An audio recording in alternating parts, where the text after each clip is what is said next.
mengenai panduan teknis fitur pengelolaan kinerja. Untuk guru, ini untuk guru. Nah, yang pertama nanti bisa masuk di PMM Kemendikbud, kemudian login dan pilih pengelolaan kinerja. Nah, pengelolaan kinerja di PMM adalah alat bantu untuk memudahkan guru menentukan sasaran kinerja yang lebih kontekstual dengan kebutuhan satuan pendidikan dan pengembangan karirnya demi peningkatan kualitas pembelajaran murid. Pengelolaan kinerja untuk guru terdiri dari 3 tahapan, yaitu pertama perencanaan, kedua pelaksanaan, yang ketiga adalah penilaian. Lanjut. Nah, tahapan pengerjaan, perencanaan, pelaksanaan, penilaian. Perencanaan ini. Pada tahap perencanaan, guru hanya perlu fokus meningkatkan kinerja pada salah satu indikator-indikator rekomendasi berdasarkan capaian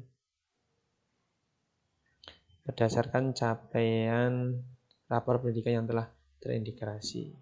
Jadi hanya salah satu. Kemudian pada waktu pelaksanaan, pada tahapan pelaksanaan, kepala sekolah akan melakukan observasi kelas dan melakukan penilaian berdasarkan rubrik yang telah disediakan di PMM. Nah, bahasanya mungkin bisa mirip-mirip dengan supervisi itulah. Dan ya penilaian. Pada tahap penilaian, kepala sekolah dapat melihat rangkuman pencapaian guru untuk predikat kinerja yang terintegrasi dengan sistem e-kinerja BKN. Nah, selanjutnya sasaran pengguna pengelolaan kinerja. Yaitu ada 4, yaitu untuk guru, ya, guru ASN, P3K, PNS, ya, mulai bulan Januari, guru ASN hanya perlu mengisi perencanaan kinerja melalui PMM yang terintegrasi dengan e-kinerja BKN. Jadi tidak perlu lagi mengisi di e-kinerja BKN, cukup di PMM gitu. Kemudian selain guru ASN, guru non ASN ini dianjurkan, sunnah ya ini, tapi lebih baik ya dikerjakan saja untuk pengalaman. Guru non ASN dianjurkan ya. Kemudian kepala sekolah. Kepala sekolah ini sebagai atasan ya juga ikut mengerjakan di PMM. Kemudian kepala sekolah sebagai pegawai. Jadi kepala sekolah ada 2, sebagai atasan sama sebagai pegawai. Kalau sebagai atasan nanti menilai bawahan gurunya. Kalau sebagai pegawai nanti menilaikan kinerjanya ke pengawas gitu. Ini halaman beranda pengelolaan kinerja. Ya, misalnya sudah ada. Langsung saja saya praktekkan ya.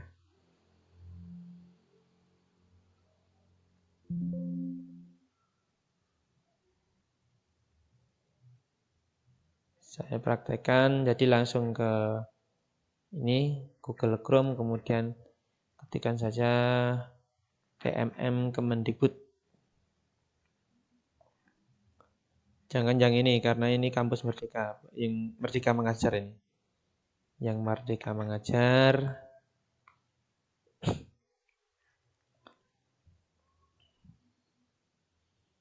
Nah, karena saya sudah pernah masuk, jadi langsung ada tulisan nih, halo Sulis. Ini. Kalau belum pernah masuk, nanti login saja. Kemudian pilih ini. Yang di pengembangan diri ada pengelolaan kinerja. Pilih pengelolaan kinerja. Oke, ini tampilannya seperti ini. Nah, kenapa tampilannya seperti ini? Karena saya sudah mencoba kemarin ya. Jadi ada keterangannya lanjut rencanakan kinerja. Jadi ini tidak hilang ketika kita sudah mengerjakan. Jadi tersimpan di draft, bisa kita lanjutkan. Jika belum pernah mengerjakan, baru pertama kali masuk, nanti di sini ada tulisannya itu mulai kerjakan gitu. Ya, mulai kerjakan. Saja ini ada lini masanya Januari, itu perencanaan dan persetujuan atasan. Ini persetujuan apa yang direncanakan. Kemudian Februari itu persiapan observasi kelas. Maret itu observasi kelas dan divisi tindak lanjut. April sampai Mei itu pelaksanakan tindak lanjut dan dengan pemantauan atasan, dan Juni itu refleksi, penilaian dan penentuan predikat kinerja guru. Nah, di sini ada preferensi yaitu pusat bantuan, regulasi, video tutorial, panduan lainnya sebagai teman pembimbing mengelola kinerja Anda. Jika bingung-bingung bisa dipilih di sini. Nah, tinggal klik aja selengkapnya. Nanti nah ini ada aturan, ada panduannya di sini, ada di sini. Ya, bisa di-download nanti. Nah, saya kembali ke sini lagi. Nah, ini alur pengelolaan kinerjanya, bisa diklik selengkapnya.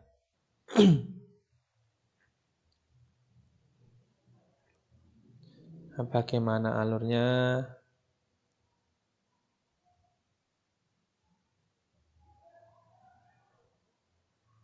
Ya, di sini materinya banyak. Oh, saya lanjut aja. Ini langsung ke lanjut ini ya. Jika di tampilan Bapak Ibu mungkin mulai sekarang, ya klik aja di ini mulai. Karena saya sudah pernah, jadi lanjut ini. Nah, lanjut. Nah, ini yang ada 5 poin di sini nanti di perencanaan kinerja itu: praktek pembelajaran, pengembangan kompetensi, tugas tambahan, perilaku kinerja, dan rangkuman. Ini harus runtut, karena kalau nggak runtut nggak bisa, ini ada tanda silang. Dia harus runtut dari praktek pembelajaran dulu. Di praktek pembelajaran ini sudah ada sarannya. Pilih indikator untuk menjadi fokus peningkatan kinerja Anda. Kami sediakan rekomendasi berdasarkan rapor pendidikan satuan pendidikan Anda versi terakhir. Jadi bisa melihat nih rapor pendidikan kita itu yang sudah baik mana, yang kurang itu yang bagaimana. Nah, kualitas pembelajaran. Yang direkomendasikan adalah kualitas pembelajaran. Dimensi prioritasnya adalah manajemen kelas. Sudah ada rekomendasi. Kenapa ada rekomendasi ini? Karena di rapor pendidikan nilai ini itu kurang, ya. Bisa ini. Bisa kita klik aja kalau pengen melihat rapor pendidikan. Nah, ini SMP 2 Colomadu. Rapor pendidikannya, manajemen kelasnya itu kurang. Dukungan psikologis baik, metode pembelajaran cukup. Jadi yang perlu ditingkatkan itu apa ya nih? Manajemen kelasnya. Oke. Ini bisa, kalau menutup saya mengerti saja, kalau pengen melihat rapor pendidikan lebih lanjut ini, ke sistem rapor pendidikan. Nah, ini selanjutnya masuk sebagai satuan pendidikan atau pemerintah. Klik yang akun belajar.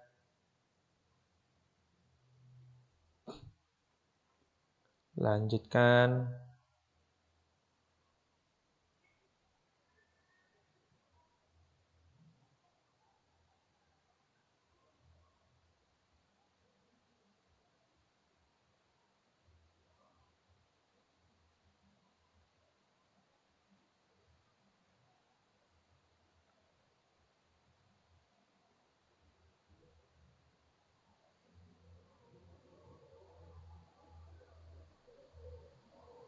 Nah, terkadang harus milihnya berapa kali.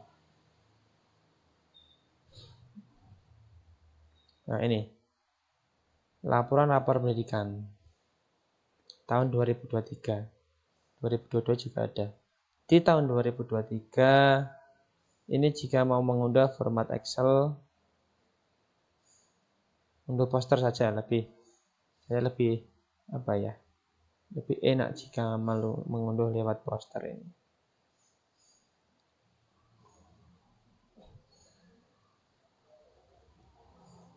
Nah, baik, sudah kita unduh.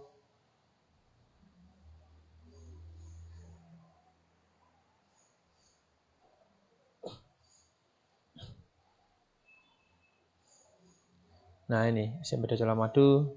Lihat hasil rapor pendidikan sekolahmu tahun 2023. Kemampuan literasinya baik, numerasinya juga baik, karakter murid baik.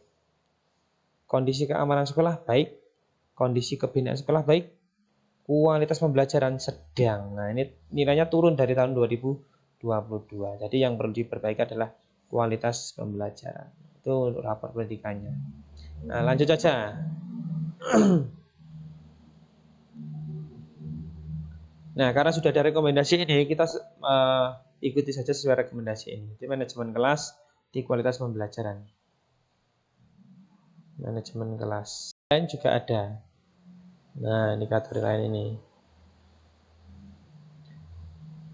Bisa dilihat di sini seperti ini. Ada 8.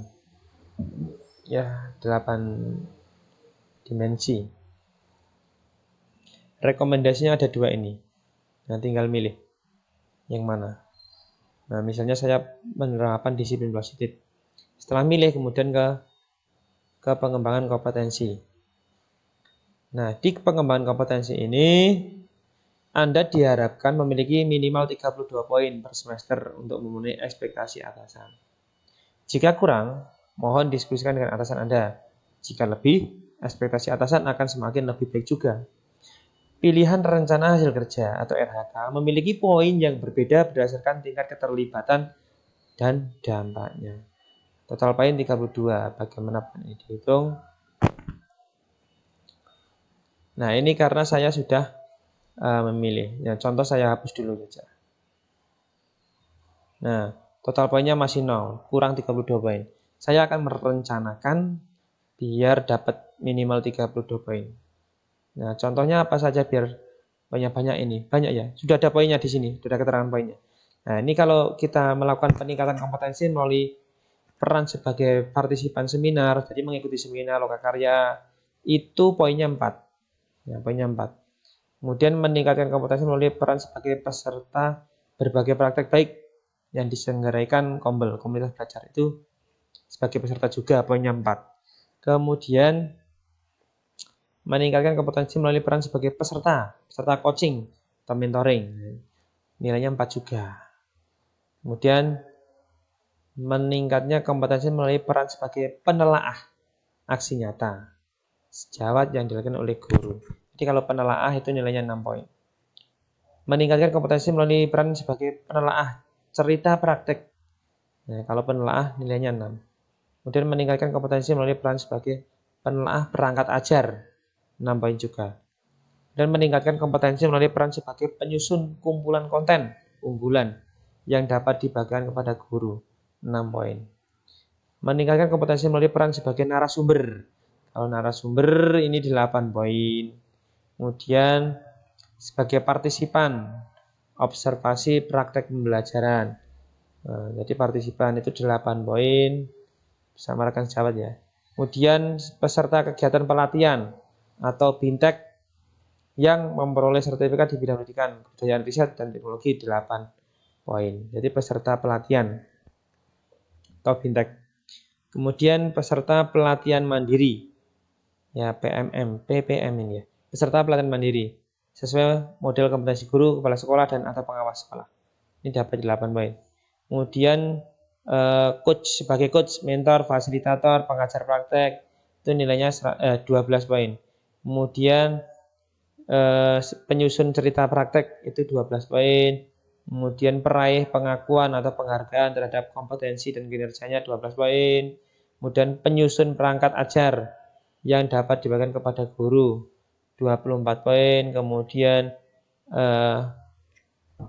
peserta praktek magang di dunia kerja 24 poin. Kemudian penggerak komunitas belajar itu 36 poin. Kemudian yang paling tinggi ini peserta program pelatihan dan pendidikan jangka pendek atau menengah pada bidang kepemimpinan dan bidang teknis yang relevan seperti pendidikan guru penggerak atau pelatihan manajerial kepala sekolah.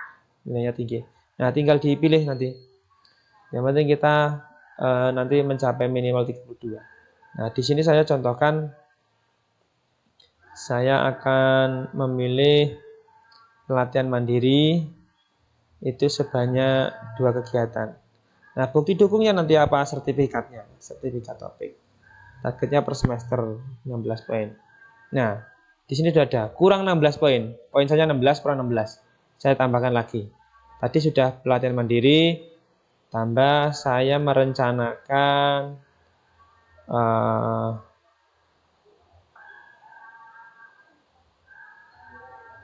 saya akan mengikuti BINTEK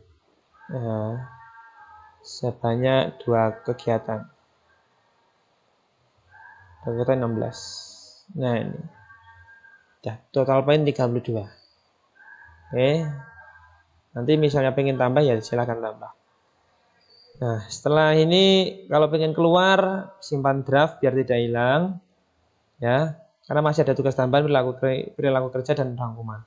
Sekarang kita ke tugas tambahan. Nah, tugas tambahan ini opsional. Pilih sesuai surat keputusan yang diberikan oleh atasan dan jenjang satuan pendidikan Anda. Anda juga dapat berdiskusi dengan atasan terkait pilihan ini.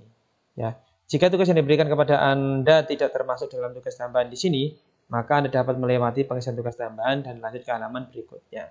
Nah, contohnya apa saja tugas tambahan itu? Ini. Jadi, guru piket, kemudian wakil kepala sekolah satuan pendidikan, kemudian kepala program keahlian untuk SMK ini. Jadi untuk kalau untuk SMK ini hanya bisa dipilih untuk SMK. Kemudian kalau semua jenjang bisa dipilih semuanya. Nah ini tugas tambahan sebagai kepala perpus misalnya. Nah, untuk SMP ini laboratorium, bengkel gitu. Semua jenjang. Ini tugas tambahan sebagai pembimbing khusus pada satuan pendidikan inklusif atau pendidikan terpadu. Kemudian pelaksanaan tugas tambahan wali kelas. Kemudian pembina OSIS. Kemudian pembina ekstrakurikuler. Kemudian koordinator PKB. Kemudian tugas tambahan sebagai koordinator PKG. Ya. Kemudian penilai kinerja guru PKG. Kemudian pengurus organisasi atau asosiasi profesi guru tingkat nasional. Kemudian pengurus tingkat provinsi, kota bisa ditambahkan sebagai tutor, kemudian sebagai TPPK, tim pencegahan dan penanganan kekerasan, kemudian sebagai operator Dapodi, kemudian bendara sekolah, bendara bos juga bisa ditambahkan. Kalau kepegawaian tidak ada, jadi bukan termasuk tugas tambahan. Karena saya di sini wali kelas juga tidak, operator juga tidak, wakil kepala juga tidak, bos juga tidak, jadi tidak ada tugas tambahan yang saya pilih pada opsi ini. Jadi opsional saya tidak ada, langsung ke perilaku kerja. Jadi ini saya lewati. Ya, ini aja hapus. Oh iya ya. Saya sebagai guru piket ada. Nah, mana tadi ya?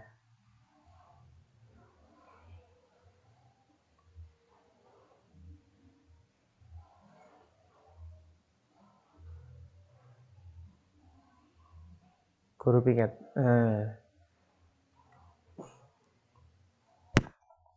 Kemudian perilaku kinerja. Berorientasi pelayanan. Pilih. Apa perilaku yang paling ingin Anda lakukan di tahun ini? Nah, tinggal kita pilih. Contohnya ini memenuhi kebutuhan peserta didik dan berusaha memenuhinya. Misalnya saya pilih ini. Kemudian mengidentifikasi secara melalui asesmen awal. Akuntabel ini saya milih misalnya memanfaatkan sumber daya.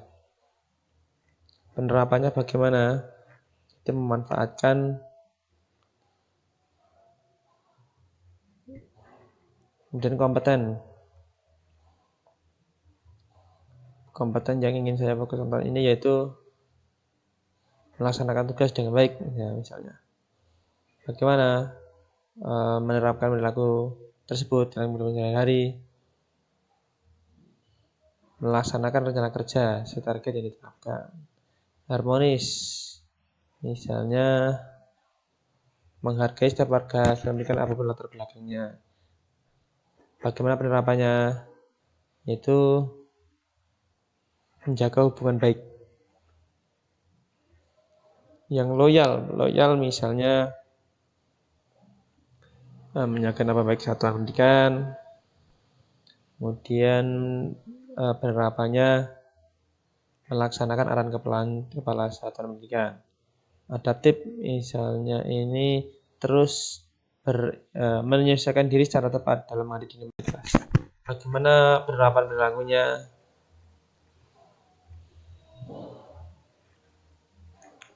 menyesuaikan diri di berbagai lingkungan kerja. Kolaboratif perilaku yang ingin Anda bukan datang ini yaitu menggerakkan pemanfaatan sumber daya satuan pendidikan. Penerapannya mendorong. Nah, setelah itu ke rangkuman.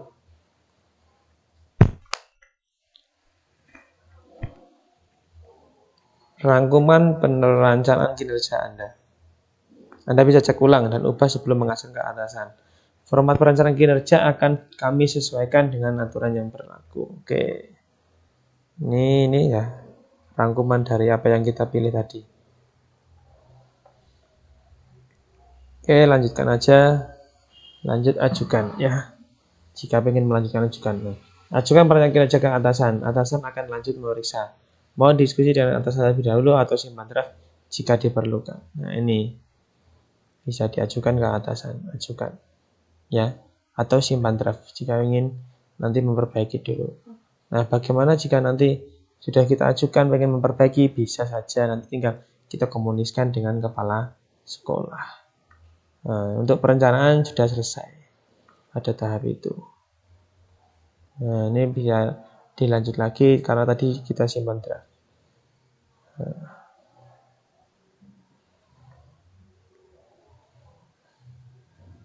Setelah akhir nih lanjut ajukan. Nah, perencanaan kinerja berhasil diajukan. Tahap selanjutnya adalah diskusi dengan atasan. Lakukan diskusi sebelum batas waktu yang agar perencanaan Anda dapat segera disetujui. Persetujuan dan penyelesaian dari atasan. Berdasarkan diskusi, atasan lalu akan menyetujui dan memberikan penyelesaian jika diperlukan. Lanjut kesepakatan. Jika sepakati perencanaan yang disetujui oleh atasan, lalu Anda bisa langsung ke tahap berikutnya pelaksanaan. Ya. Sudah selesai. Di statusnya ini menunggu persetujuan atasan. Selesai untuk perencanaan. Tinggal nanti persiapan observasi, kemudian melihat. Itu ya. Mungkin itu yang bisa saya bagikan pada kesempatan kali ini. Kurang lebihnya mohon maaf.